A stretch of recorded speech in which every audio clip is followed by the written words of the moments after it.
नमस्कार, स्वागत है आप सभी लोगों का आपके अपने YouTube चैनल एग्जाम विल पर। साथियों, आज की क्लास में हम लोग हिंदी साहित्य उपन्यास पार्ट 2 का अध्ययन करेंगे।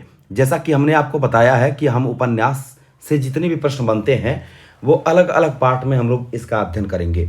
प्यारे साथियों, आज की क्लास में हम लोग उपन्यास से आगे बढ़ेंगे और ये उपन्यास से संबंधित वीडियो 2 है, जिसमें हम लोग उपन्यास के 25 महत्वपूर्ण प्रश्नों का अध्ययन करने वाले हैं। इसी क्रम में हम लोग आगे बढ़ते हैं और क्वेश्चन नंबर 1 को देखते हैं। थोड़ा सा हम आराम से बोलेंगे क्योंकि देखिए गला थोड़ा सा अच्छा नहीं है, इस वजह से। मनोहर श्याम जोशी का उपन्यास है। क्वेश्चन नंबर 1 बहुत ही अच्छा क्वेश्चन है। कह रहे मनोहर श्याम जोशी का उपन्यास कौन सा है? ये कह रहे कसब होगा, या फिर दिल्ली दूर है, या मुझे चांद चाहिए, या फिर कितने पाकिस्तान। अच्छा, ये बताइए मनोहर श्याम जोशी का जो उपन्यास है इसमें से वो साथियों कौन सा है? तो आप कहेंगे कसब जो उपन्यास है ये मनोहर श्याम जोशी का उपन्यास माना जाता है। 1982 में इस उपन्यास का प्रकाशन होता है प्यारे साथियों। और मनोहर श्याम जोशी के अगर अन्य उपन्यासों की हम लोग बात करते हैं तो इसमें आता है कुरु कुरु स्वाहा, कुरु कुरु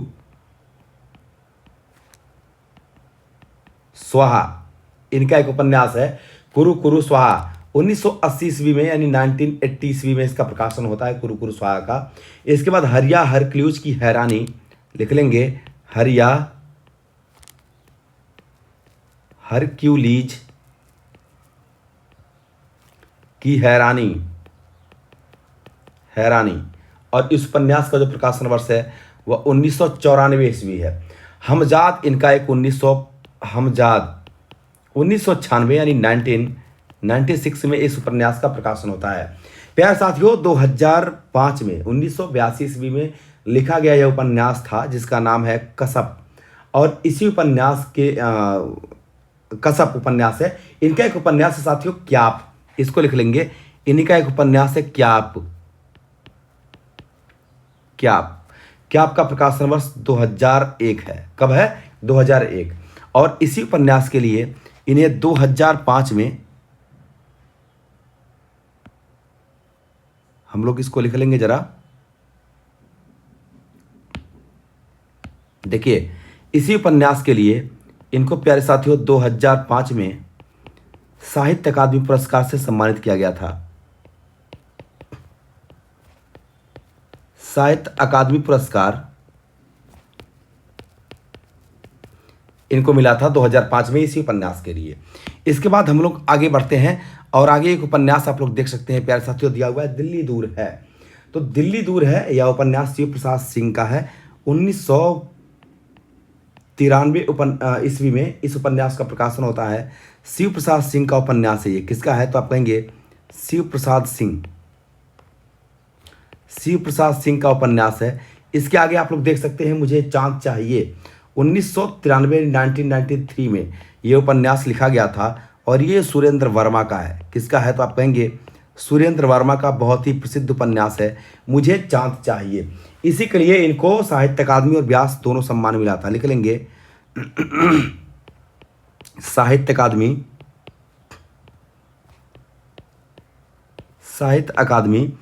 और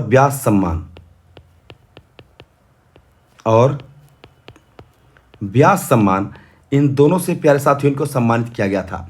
आगे देख सकते हैं कितने पाकिस्तान कमलेश्वर का उपन्यास माना जाता है। किसका है?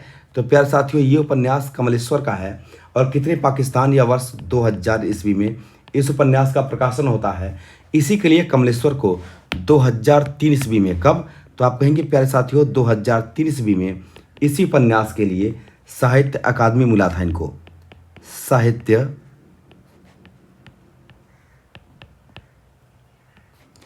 अकादमी पुरस्कार से इनको नवाजा गया था।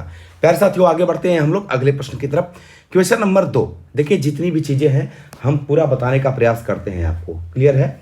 अयोध्या सिंह उपाध्याय हरिऔध द्वारा रचित ठेठ हिंदी का ठाठ बहुत प्रसिद्ध उपन्यास है। ये किस विधा की रचना है?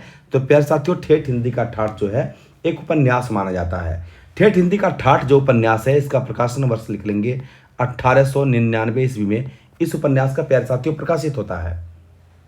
क्लियर है? और एक बात और जान लीजिएगा, इसी उपन्यास को ठेठ हिंदी के ठाठ को ही मुहावरों की पाठ्यपुस्तक कहा जाता है? मुहावरों की पाठ्यपुस्तक, इसी को हम लोग कहते हैं किसको? ठेठ हिंदी को ठाठ को कहते हैं। हरिऔध जी के अगर अन्य उपन्यासों की प्यारे साथियों हम लोग बात करें तो हरिऔध जी का अन्य उपन्यास, इसको लिख लेंगे अन्य उपन्यास। एक उपन्यास से बहुत प्रसिद्ध है जिसका नाम है अधखिला फूल। अधखिला फूल, इस उपन्यास को आप लोग जान रहे होंगे 1907 ईस्वी में 1907 ईस्वी में इसका प्रकाशन होता है, अधखिला फूल का। इसके बाद आगे बढ़ते हैं हम लोग। यह अयोध्या सिंह उपाध्याय हरिऔध की रचना मानी जाती है। आगे बढ़ते हैं साथियों। अच्छा, एक बात और जान लीजिएगा कि जो हरिऔध जी हैं यह द्विवेदी युग के कवि हैं। किस युग के कवि हैं? तो आप कहेंगे कि द्विवेदी युग के कवि माने जाते हैं। और हरिऔध जी का प्रिय प्रवास, इसको लिख लेंगे हरिऔध जी का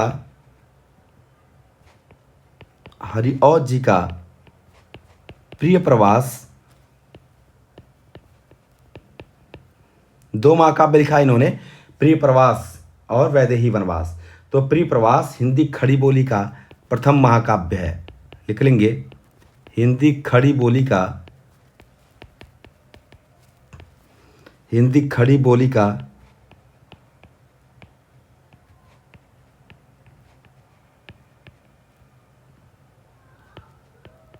प्रथम महाकाव्य है प्रिय प्रवास। क्लियर है? और प्रिय प्रवास का जो पहले नाम था वो क्या था? तो आप कहेंगे कि इसका जो पहला नाम था वो था व्रजांगना विलाप। व्रजांगना विलाप, इसके पहले इसका नाम था। तो ये प्रश्न सही आंसर क्या हो जाएगा? उपन्यास हो जाएगा। आगे बढ़ते हैं प्यारे साथियों, नेक्स्ट क्वेश्चन नंबर 3 आपका कह रहा है कि चंदर और सुधा की भावुकता पूर्ण कहानी यानी करुण कहानी है ये, इसका चित्रण निम्नलिखित में से किस उपन्यास में किया गया है? प्यारे साथियों, चंदर और सुधा, इसका किस उपन्यास में भावपूर्ण कहानी का चित्रण किया गया है? तो एक उपन्यास है गुनाहों का देवता धर्मवीर भारती का एक उपन्यास है। लिख लेंगे धर्मवीर भारती का एक उपन्यास माना जाता है गुनाहों का देवता। क्लियर है? धर्मवीर भारती के अन्य उपन्यास भी हैं जैसे नदी की। अच्छा, एक बात और देख लीजिएगा, नदी के द्वीप यहाँ पर दिया हुआ है, ये अज्ञे जी का उपन्यास है। किसका है प्यारे साथियों? तो आप कहेंगे अज्ञे यानी डॉक्टर सच्चिदानंद हीरानंद वात्स्यायन अज्ञे का। अंधेरे बंद कमरे, ये मोहन राकेश का उपन्यास है।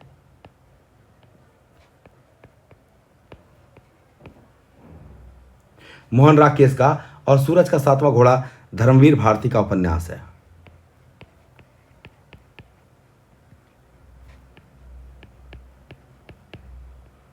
ये धर्मवीर भारती का उपन्यास माना जाता है। आगे बढ़ेंगे हम लोग क्वेश्चन नंबर 4 की तरफ आगे बढ़ते हैं। कह रहा है डॉक्टर हजारी प्रसाद द्विवेदी के किस उपन्यास को रैक्व आख्यान भी कहा जाता है? देखिए, हजारी प्रसाद द्विवेदी का एक उपन्यास है जिसका नाम है अनामदास का पोथा।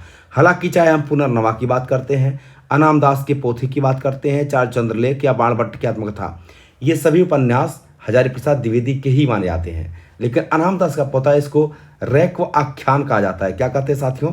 तो आप कहेंगे रैक्व आख्यान कहा जाता है। आख्यान इसी को हम लोग कहा जाता है। और इस उपन्यास में औपनिषदिक युग के परिवेश एवं जीवन पद्धति का चित्रण किया गया है।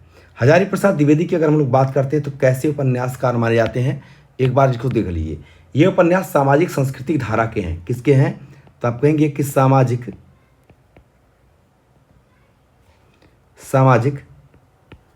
सांस्कृतिक धारा के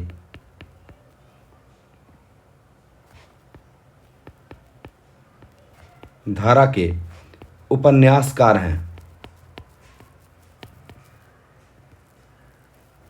ये उपन्यासकार माने जाते हैं। क्लियर है? चार चंद्रलेख की बात कर लेते हैं। अच्छा, एक उपन्यास इनका पुनर्नवा 1973 यानी 1973 ईस्वी में इसका प्रकाशन होता है। इसके बाद चार चंद्रलेख की बात करते हैं तो 1963 ईस्वी में इस उपन्यास का प्यारे साथियों प्रकाशन होता है। इसके बाद बाणभट्ट की आत्मकथा 1946 ईस्वी में इस उपन्यास का प्रकाशन होता है। अगला क्वेश्चन, इस प्रश्न का उत्तर बताएंगे आप लोग, किसका आंसर क्या होगा?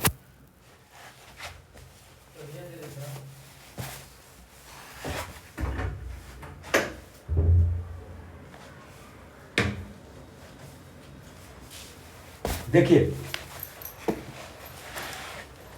अगला उपन्यास है प्यारे साथियों, यहाँ पर दिया है कि विनय और सोफिया किस प्रसिद्ध उपन्यास के पात्र हैं। तो विनय और सोफिया ये किस उपन्यास के पात्र माने जाते हैं? करे सेवा सदन है, रंगभूमि है, या फिर कर्मभूमि है, या फिर कायाकल्प है। चलिए इस प्रश्न का सही उत्तर क्या होगा? देखिए प्यारे साथियों, यहाँ पर विनय और सोफिया ये किस उपन्यास के पात्र माने जाते हैं? एक उपन्यास है रंगभूमि। कौन सा उपन्यास है? तो आप कहेंगे रंगभूमि एक उपन्यास है। प्यारे साथियों, जो सेवा सदन उपन्यास है ये भी आपका प्रेमचंद का ही उपन्यास है। और रंगभूमि, कर्मभूमि, कायाकल्प, ये सभी उपन्यास, हम जितने भी उपन्यास की यहाँ पर बात कर रहे हैं, सभी उपन्यास किसके माने जाते हैं? तो आप कहेंगे प्रेमचंद के उपन्यास ये माने जाते हैं। प्यारे साथियों, सेवा सदन जो उपन्यास है इसका प्रकाशन वर्ष, आप इन सभी के प्रकाशन वर्ष भी लिख लेंगे, 1918 1918 ईस्वी। रंगभूमि 1925, ठीक है। कर्मभूमि 1933, और अगर हम कायाकल्प की बात करें तो 1926 में इसका प्रकाशन होता है। इनको कथा सम्राट शरत चंद्र चट्टोपाध्याय ने प्रेमचंद को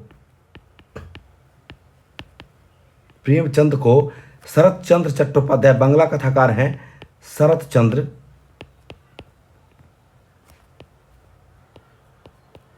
चट्टोपाध्याय ने प्रेमचंद को, पाध्याय ने इनको, प्रेमचंद को क्या कहा है?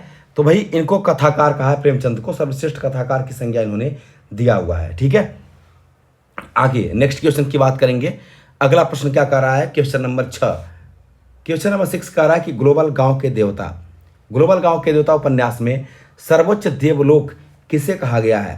भाई ग्लोबल गांव का देवता, पहली बात तो ये जान लीजिए कि जो उपन्यास है, इस उपन्यास में किसे सर्वोच्च जो है कि देवलोक कहा गया है? तो न्यूयॉर्क को कहा गया है। किसको कहा गया है? न्यूयॉर्क को। और ध्यान रखेंगे साथियों कि यह रणेंद्र का उपन्यास है। किसका है? तो ग्लोबल गांव के देवता, यह रणेंद्र का उपन्यास माना जाता है। और इसमें न्यूयॉर्क को सर्वश्रेष्ठ जो है वो देवलोक की संज्ञा दिया हुआ है। वस्तुतः आदिवासियों, जनवासियों की जीवन का संतप्त सारांश इसमें वर्णित किया गया है। 2009 में यह उपन्यास प्रकाशित होता है। कब होता है? तो आप कहेंगे 2009 में इस उपन्यास का प्रकाशन होता है।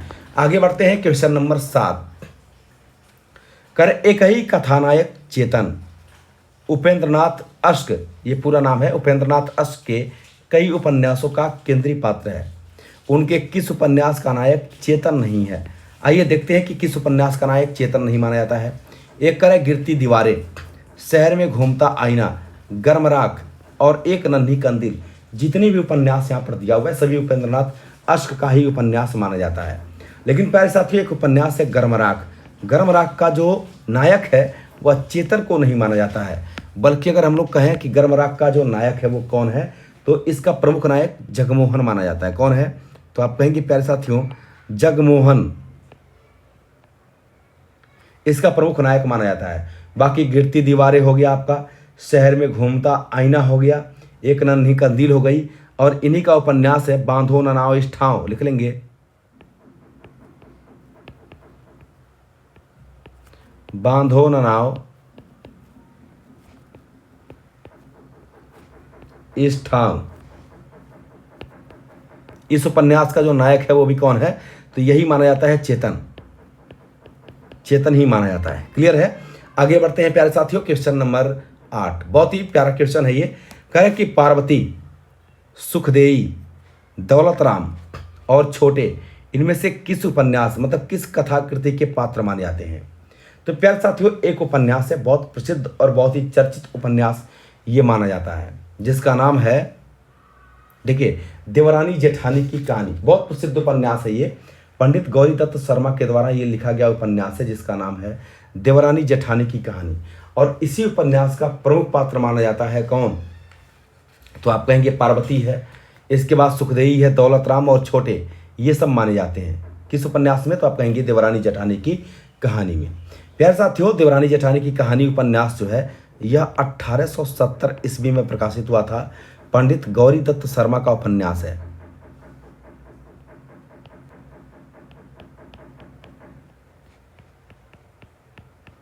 गौरी दत्त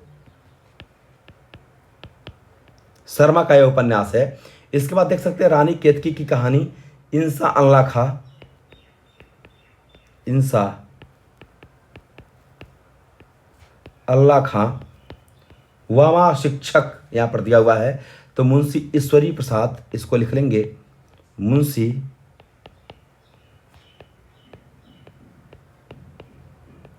ईश्वरी प्रसाद इसके लेखक है, उपन्यासकार हैं।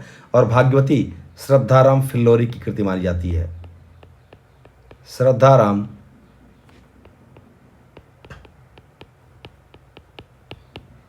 फिल्लोरी की यह रचना मानी जाती है। आगे बढ़ते हैं हम लोग नेक्स्ट क्वेश्चन नंबर 9। यह कह रहा है कि उस युवती के प्रति मेरे मन में जो प्रेम और श्रद्धा है वह ऐसी है कि अगर मैं उसकी ओर वासना से देखूं तो आंखें फूट जाए। उपरोक्त संवाद गोदान उपन्यास के किन दो पात्रों के बीच में हुआ है? पहला कार्य है कि मेहता और मालती के बीच में हुआ है, या फिर दूसरा कार्य है कि खन्ना और गोविंदी के बीच में हुआ है, या मिर्जा खुर्शद और मेहता के बीच में, या राय अमरपाल सिंह और मालती के बीच में हुआ है। साथियों, ये जो संवाद है यह मेहता और मालती के बीच में हुआ है। गोदान जो उपन्यास है प्रेमचंद का, गोदान 1936 ईस्वी में इस उपन्यास का प्रकाशन होता है। 1936 ईस्वी में ये उपन्यास लिखा गया था और यह बहुत ही मार्मिक उपन्यास है। इसके मुख्य जो पात्र हैं वो होरी और धनिया है। होरी और धनिया, इसकी पत्नी है धनिया।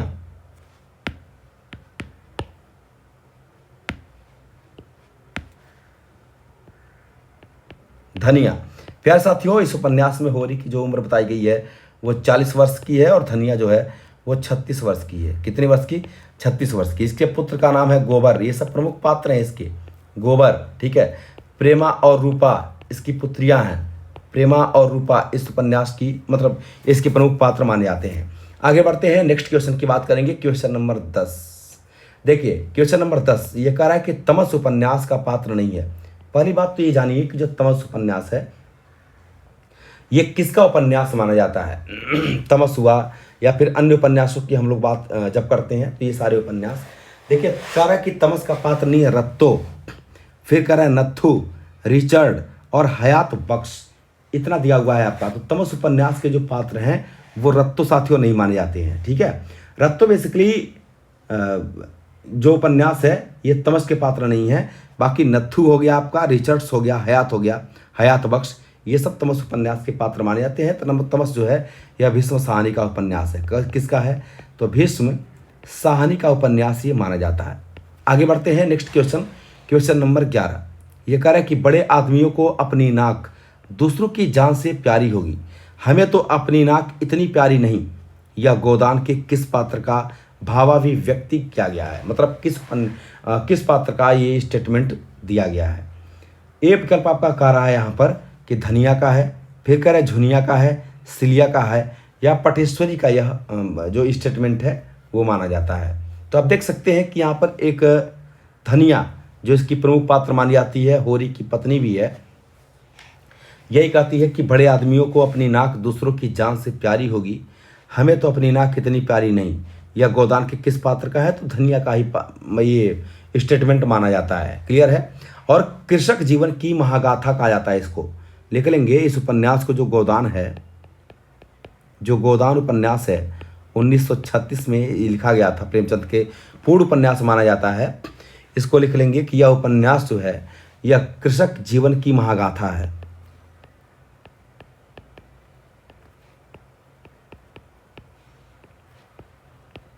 कृषक जीवन की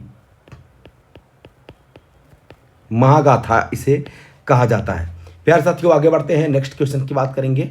अगला प्रश्न कह रहा है आपका कि स्वाधीनता प्राप्ति से पूर्व पंजाब में पैदा हुए सांप्रदायिक तनाव और उससे जुड़ी क्रूरताओं का अंकन किस उपन्यास में किया गया है?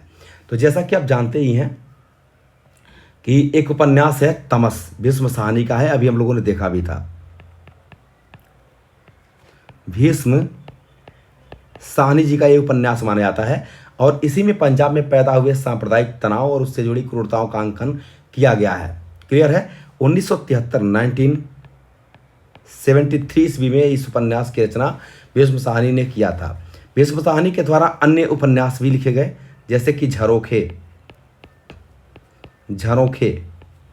इसके बाद कड़ियां,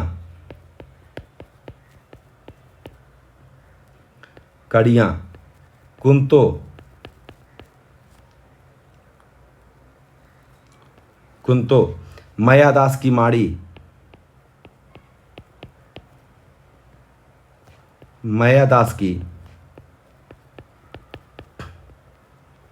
माड़ी, ठीक है। एक उपन्यास है नीलू नीलिमा,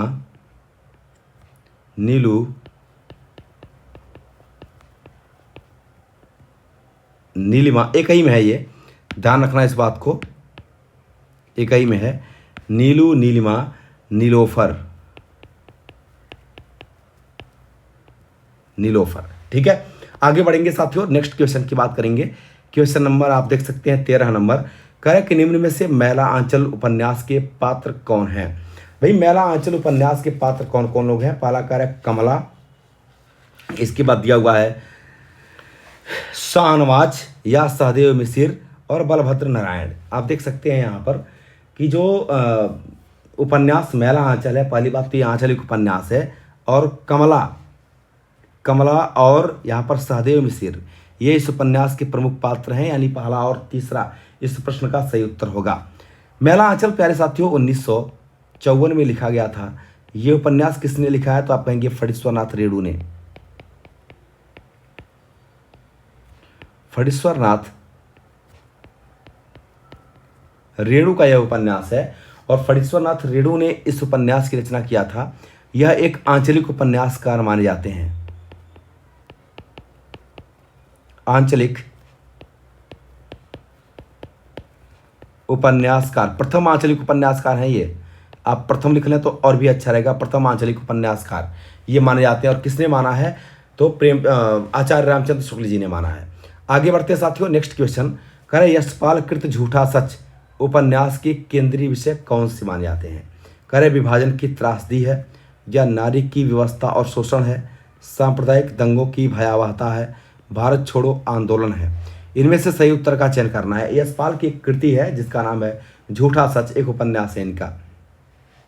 तो विभाजन की त्रासदी और सांप्रदायिक दंगों की भयावहता, यानी पहला और तीसरा इस प्रश्न का सही उत्तर होगा। प्यार साथियों झूठा सच 2 भागों में प्रकाशित हुआ है। झूठा सच ये उपन्यास खासतौर पर 2 भागों में प्रकाशित हुआ है। एक लिख लेंगे प्रथम भाग और दूसरा है द्वितीय भाग। ठीक है।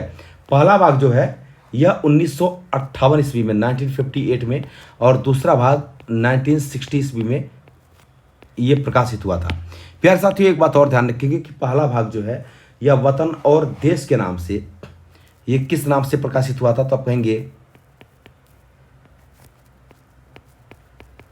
वतन और देश के नाम से। और जो द्वितीय भाग है यह देश का भविष्य इस नाम से यह उपन्यास प्रकाशित हुआ है। क्लियर है। तो इसका सही आंसर हो जाएगा पहला और तीसरा। नेक्स्ट क्वेश्चन की बात करेंगे प्यारे साथियों। क्वेश्चन नंबर हम लोग यहाँ पर 15 देखते हैं।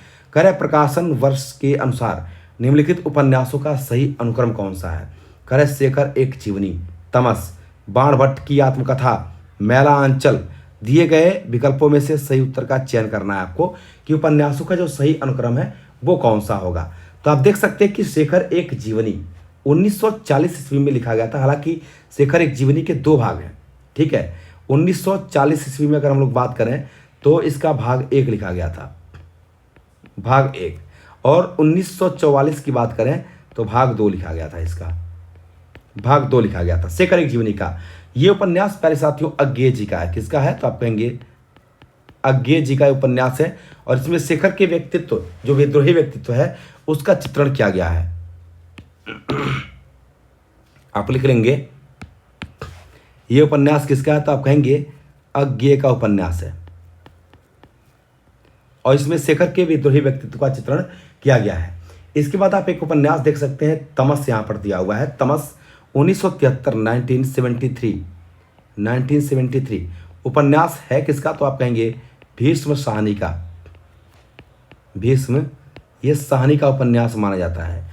इसके बाद से बाणभट्ट की आत्मकथा की बात करते हैं तो 1946 ईस्वी में इसका प्रकाशन होता है और यह हजारी प्रसाद द्विवेदी का उपन्यास है। हजारी प्रसाद द्विवेदी जी का यह उपन्यास माना जाता है। प्यारे साथियों, अगला उपन्यास है मैलांचल 1954 ईस्वी में और ये फणीश्वरनाथ रेणु का उपन्यास है। किसका है? तो आप कहेंगे फणीश्वरनाथ रेणु। अब अगर सही अनुक्रम की बात करते हैं तो सबसे पहले कौन सा आएगा? तो 1900 शेखर एक जीवनी पहले नंबर पर, तो पहला ही आएगा। तो दो ऑप्शन पर रहेंगे, दूसरा पहला और तीसरा खारिज हो गया। इसके बाद 1944 के बाद 1946 ये आ रहा है बाणभट्ट की आत्मकथा, ठीक है, तो तीसरा आ रहा है और ऐसा एक ही ऑप्शन में दिया हुआ है विकल्प डी में। प्रश्न का सही उत्तर विकल्प डी हो जाएगा। आगे बढ़ते हैं साथियों, नेक्स्ट क्वेश्चन नंबर 16। एक एक चीज़ों का एक्सप्लेन करते हुए हम आगे बढ़ेंगे तो आपके लिए अच्छा पड़ेगा। निम्नलिखित में से किस उपन्यास में ईस्ट इंडिया कंपनी द्वारा भारत के आर्थिक शोषण और लूट का यथार्थ चित्रण हुआ है? कह रहे वामा शिक्षक में, या परीक्षा गुरु में, या नूतन ब्रह्मचारी में, या फिर श्यामा स्वप्न में? परीक्षा गुरु जो उपन्यास है प्यारे साथियों, इसमें ईस्ट इंडिया कंपनी द्वारा भारत के आर्थिक शोषण और लूट का यथार्थ चित्रण किया गया है। 1882 का वह समय है जब परीक्षा गुरु का प्रकाशन लाला श्रीनिवास दास ने किया था, लिखा था लाला श्रीनिवास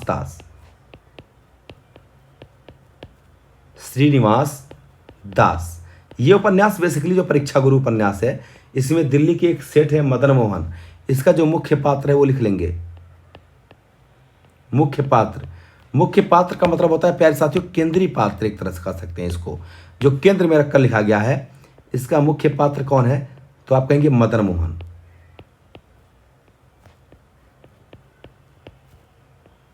इसका केंद्रीय पात्र माना जाता है परीक्षा गुरु उपन्यास का। क्लियर है? और इसी उपन्यास के आधार पर आचार्य रामचंद्र शुक्ल ने परीक्षा गुरु उपन्यास को इन्होंने क्या लिखा है? अंग्रेजी ढंग के हिंदी का, मतलब अंग्रेजी के ढंग का हिंदी का पहला मौलिक उपन्यास लिख लेंगे। अंग्रेजी के ढंग का हिंदी का पहला मौलिक उपन्यास, पहला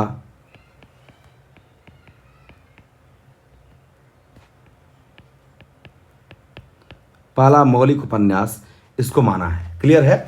इसके बाद आप देख सकते हैं कि नूतन ब्रह्मचारी, एक सौ हृदय का विकास, आप जानते ही हैं उपन्यास किसका है? श्यामा स्वप्न, ये भी जानते ही हैं। आगे बढ़ते हैं प्यारे साथियों, नेक्स्ट क्वेश्चन की बात करेंगे। थोड़ा थोड़ा आप लोग पढ़ते रहिए चीज़ों को, सारे उपन्यास के विषय में हम पढ़ा देंगे आपको, टेंशन नहीं लेना है।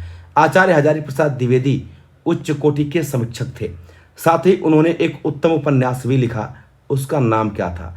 तो भाई हजारी प्रसाद द्विवेदी की अगर हम लोग बात करते हैं तो हजारी प्रसाद द्विवेदी इंदुलेखा, परीक्षा गुरु, कल्पना का आनंद, या फिर बाणभट्ट की आत्मकथा। देखिए बाणभट्ट की जो आत्मकथा है ये हजारी प्रसाद द्विवेदी जी ने लिखा हुआ है इसको। क्लियर है? 1946 में लिखा था। कब लिखा था? 1946 ईस्वी में इसकी रचना इन्होंने किया था। आगे बढ़ते हैं साथियों, नेक्स्ट क्वेश्चन की बात करेंगे। अगला क्वेश्चन आप देख सकते हैं, क्वेश्चन नंबर 18। ये कह रहे इनमें से आंचलिक उपन्यास की कौन सी विशेषता नहीं है? कह रहे स्वाधीनता आंदोलन का चित्रण, फिर कह रहे आंचलिक लोक जीवन एवं रीति रिवाजों का चित्रण, कौन सी विशेषता नहीं है ये बोला हुआ है। ठीक है, आंचलिक जनजीवन का चित्रण, आंचलिक। देखिए जो आंचलिक उपन्यास लिखे गए हैं इसमें स्वाधीनता आंदोलन का चित्रण नहीं है। ऐसा क्यों? क्योंकि आंचलिक उपन्यास प्यारे साथियों, पहला आप मैलांचल को देखते हैं सॉरी, मैला आंचल की जब बात करते हैं तो मैला आंचल उपन्यास 1954 में लिखा गया था, और जितने भी आंचलिक उपन्यास लिखे गए थे यह स्वतंत्रता प्राप्ति के पश्चात ही लिखे गए थे। तो अगर स्वतंत्रता प्राप्ति के पश्चात लिखे गए होंगे तो इसमें स्वाधीनता आंदोलन की बात कहाँ से हो सकती है? तो ये कभी नहीं हो सकता है। ठीक है ना, इसकी विशेषता नहीं है ये। आगे बढ़ेंगे हम लोग, क्वेश्चन नंबर 19 को देखते हैं। क्वेश्चन नंबर 19 क्या कह रहा है? कह रहा है आवारा मसीहा के लेखक का नाम क्या है? एक बहुत ही प्यारा उपन्यास है जिसके लेखक विष्णु प्रभाकर जी को माना जाता है। बेसिकली जो आवारा मसीहा उपन्यास प्यारे साथियों, इसके विषय में देख लेंगे 1974 ईस्वी में ये उपन्यास लिखा गया है और शरत चंद्र चट्टोपाध्याय की जीवनी पर उपन्यास है ये। शरत चंद्र चट्टोपाध्याय की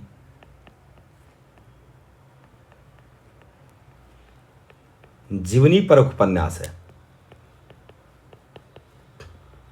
ठीक है, इनके जीवन पर आधारित ये उपन्यास है और इसके लेखक विष्णु प्रभाकर को माना जाता है। ठीक है, आगे बढ़ते हैं, नेक्स्ट क्वेश्चन की बात करेंगे। अगला प्रश्न क्वेश्चन नंबर 20, ये करें परीक्षा गुरु के नायक का नाम क्या है। अभी मैंने बताया था कि परीक्षा गुरु जो उपन्यास है, परीक्षा गुरु उपन्यास है प्यारे साथियों, ये परीक्षा गुरु जो उपन्यास है इसके नायक मदन मोहन है।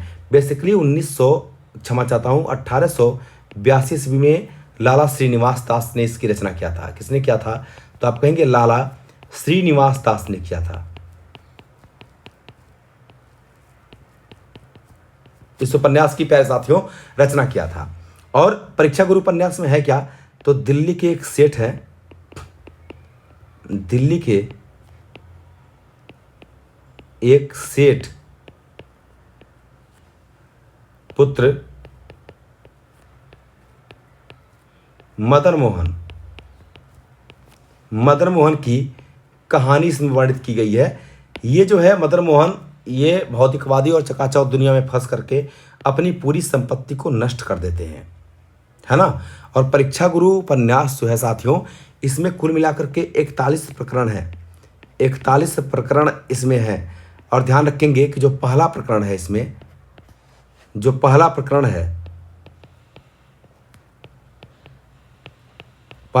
है इसका नाम है सौदागर की दुकान। ये लिखिएगा दूसरा प्रकरण। पहला प्रकरण क्या है? तो आप कहेंगे सौदागर की दुकान है, सौदागर की दुकान। और ये दूसरा ना लिखिए बल्कि अंतिम लिख लीजिए, इसको दूसरा की जगह आप अंतिम कर लीजिए।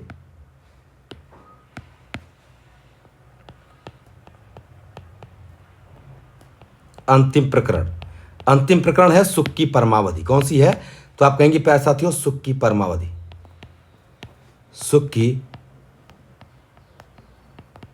परमावधि है। आगे बढ़ते हैं, नेक्स्ट क्वेश्चन नंबर 21। देखिए, कर उषा प्रियंवदा के उपन्यास 55 खंभे लाल दीवारें, इसकी नायिका कौन मानी जाती है? तो देवकी हैं, प्रिया हैं, या सुषमा हैं, या फिर मीरा मानी जाती हैं। देखिए 55 खंभे लाल दीवारें ये उपन्यास जो है इसकी नायिका सुषमा को माना जाता है और ये उषा प्रियंवदा द्वारा लिखित उपन्यास माना जाता है।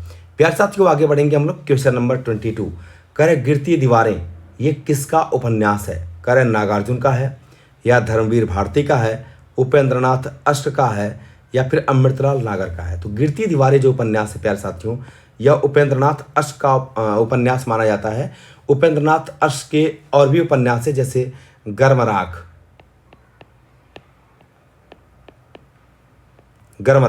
इनका उपन्यास माना जाता है।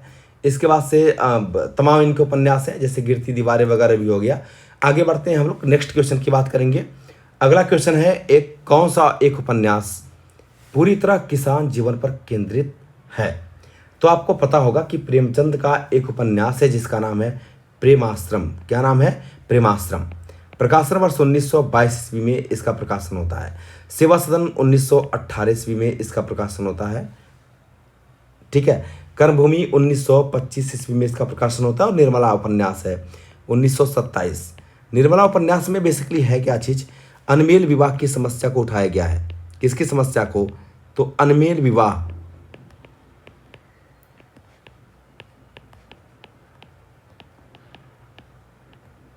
ठीक है, अनमेल विवाह से जीवन में क्या क्या समस्याएं आती हैं उसका चित्रण जो है वो निर्मला उपन्यास में किया गया है। प्रेमचंद का बहुत ही अच्छा उपन्यास ये माना जाता है। आगे बढ़ते हैं हम लोग, नेक्स्ट क्वेश्चन की बात करेंगे। प्रेमाश्रम में है क्या चीज़? बेसिकली इस बात को थोड़ा सा ध्यान में रखेंगे साथियों। जो इनका प्रेमाश्रम उपन्यास है किसान जीवन पर केंद्रित है। ठीक है, इसमें किसान जीवन पर केंद्रित उपन्यास ये माना जाता है। किसान जीवन पर केंद्रित ये उपन्यास इनका माना जाता है। आगे बढ़ेंगे हम लोग, क्वेश्चन नंबर बात करेंगे 24 की। कह रहे चोटी की पकड़ ये किस विधा की रचना है, यानी इसकी विधा क्या है। चोटी की पकड़ एक उपन्यास है। क्या है? एक उपन्यास है। और किसका उपन्यास है? आप कहेंगे सूर्यकांत त्रिपाठी निराला का।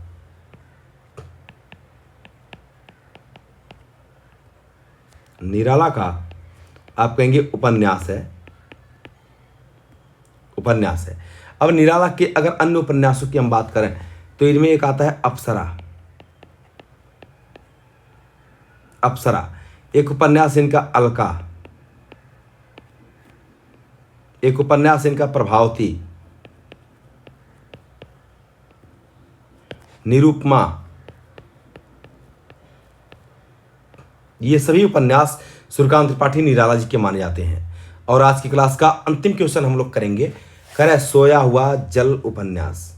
सोया हुआ जल उपन्यास की विषय वस्तु निम्नलिखित में से किसके साथ संबंधित है। कह रहे भिन्न भिन्न व्यक्तियों की इसमें कहानी देखने को मिलती है, या फिर एक सराय में ठहरे हुए यात्रियों की एक रात की कहानी है, सामाजिक विसंगतियों का वर्णन है, या फिर काशी का इसमें इतिहास देखने को मिलता है। प्यारे साथियों, इसमें एक सराय में ठहरे हुए व्यक्तियों जो यात्री हैं इनकी एक रात की कहानी देखने को इसमें मिलती है।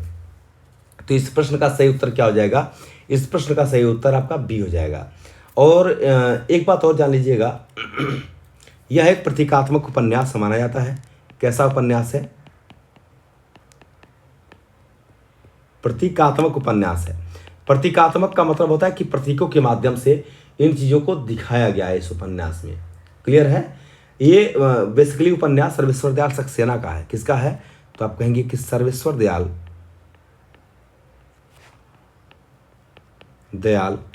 सक्सेना का उपन्यास है ये। क्लियर है? तो साथियों, आज के लिए हम लोग इतना ही रखेंगे। वीडियो कैसी लगी कमेंट बॉक्स में आप जरूर बताएंगे। आज के लिए इतना ही। बहुत बहुत धन्यवाद। Thank you.